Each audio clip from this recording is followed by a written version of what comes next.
বহু জন্ম বাদ আমি আজকে সময় পেয়েছি এডিট করার, তাই আজকে আমি ব্লগটা পোস্ট করছি। কত জন্ম আগে মনে হয় বিয়েবাড়িতে গেছি, কিন্তু ব্লগটা এডিট করার সময়ই পাইনি। আসলে ব্যাপারটা হলো যে আমার অফিসের জয়েনিং ছিল বিয়েবাড়ি থেকে আসার পরই, তো সেই জন্য সময়ই হয়ে উঠছিল না। নতুন নতুন জব, তো টাইমটা একটু ম্যানেজ করতে আমার প্রবলেম হচ্ছে। তো আর কি সেই হিসেবে আমি ভাবছিলাম যে একটু লেটেই পোস্ট হবে, এডিট যখন হচ্ছে না। আমি যাচ্ছিলাম বীরভূমে একটা বিয়েবাড়ি, বীরভূমে জাহানাবাদ নামক একটা গ্রামে। ভিউটা দেখুন খালি, কি সুন্দর লাগছিল না। সকাল সকাল একদম বেরিয়ে গেছিলাম, যেহেতু অনেকটা দূর, দু আড়াই ঘন্টার মতো রাস্তা, আড়াই ঘন্টা নয়। তো সেখান থেকে আমরা বাসে করে গেছিলাম, একদম আমার থেকে টানা বাস ধরে নিয়েছিলাম। দেন তারপর আমার একটা কাকা ছিল, সে এসেছিলো টোটো নিয়ে। দেন আমরা টোটো করে ওনাদের বাড়ি যাই, মানে যেখানে আর কি বিয়ে হচ্ছিলো। তো সেখানে গিয়ে সবার ফার্স্টে আমি আগে নাস্তা করি, কারণ আমার পেটে লিটারালি ইঁদুরগুলো একদম ফুটবল খেলে বেড়াচ্ছিলো, এরকম একটা ব্যাপার। তো তারপর আমরা একটা ভালো স্পট খুঁজছিলাম যে কোথায় একটা সেলফি তোলা যায়, ভালো ছবি। আর হ্যাঁ, বাঁশবন, কারণ এইসব জায়গাতে একটাই ওই জায়গা থাকে, বাঁশবন ছাড়া আর কোনো উপায় নেই। তো ওইখানেই একটু ভালো দেখলাম। যাই হোক, তো 2-4টে ছবি তুললাম, ওই ভিডিও শ্যুট একটু আধটু করছিলাম আর কি। চারিদিকটা মাঠ পুরো। তারপর আমরা দাঁড়িয়েছিলাম বর দেখার জন্য, কই বর করে দাঁড়িয়েছি। তারপরে শেষ অবধি এলো।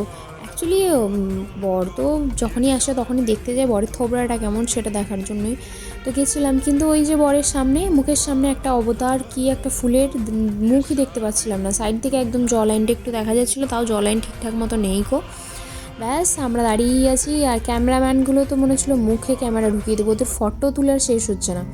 তারপর ওখান থেকে আমরা চলে এলাম, টুকটুক করে ঘুরতে গেছিলাম। ভেবেছিলাম আমরা নদীতে নামবো, কিন্তু এত রোদ, এত গরম, আল্লাহ আল্লাহ কি বলবো। তো সেই জন্য আর নামতে পারিনি। তবে যতটুকু ভিউ দেখতে পাচ্ছিলাম ওইখান থেকে, সত্যি অপূর্ব একটা দৃশ্য, এত সুন্দর লাগলো।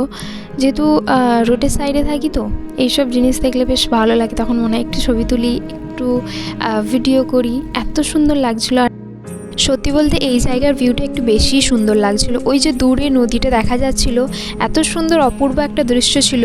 গরম লাগছিল, রোদও ছিল, আমার মানে লিটারালি আমি ঘামছিলাম, কিন্তু তবুও আমার মানে পোষাচ্ছিল না ছবি তুলে।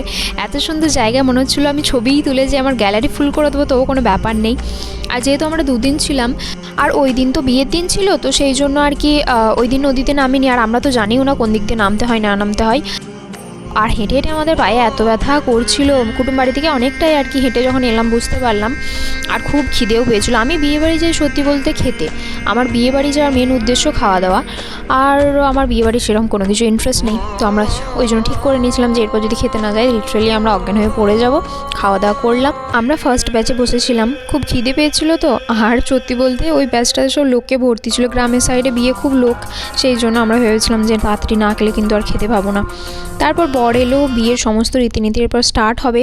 ওখানে দাঁড়িয়েছিলাম, এত ভিড়, এত ঠেলাঠেলি করছে, মনে হচ্ছে আমাকে একদম ফেলে দেবে ঠেলে, এরকম একটা ব্যাপার। আমি ভাবছি এইখানে দাঁড়িয়ে থাকলে আমাকে এরা একদম চিপকে দেবে, তো সেই জন্য ওখান থেকে বেরিয়ে গেলাম। তারপর ওখানে সব কমপ্লিট হচ্ছিলো, দেখতেই পাচ্ছেন কত লোকের ভিড়। তারপর সব থেকে কষ্টের জিনিস একটা মেয়ের জীবনে যেটা, সেটা হলো এই বিদায়ের টাইমে। আল্লাহকে সুখী করুক, ওর বিবাহিত জীবন অনেক অনেক অনেক সুখী হোক, এটাই দোয়া করি, এটাই কামনা করি।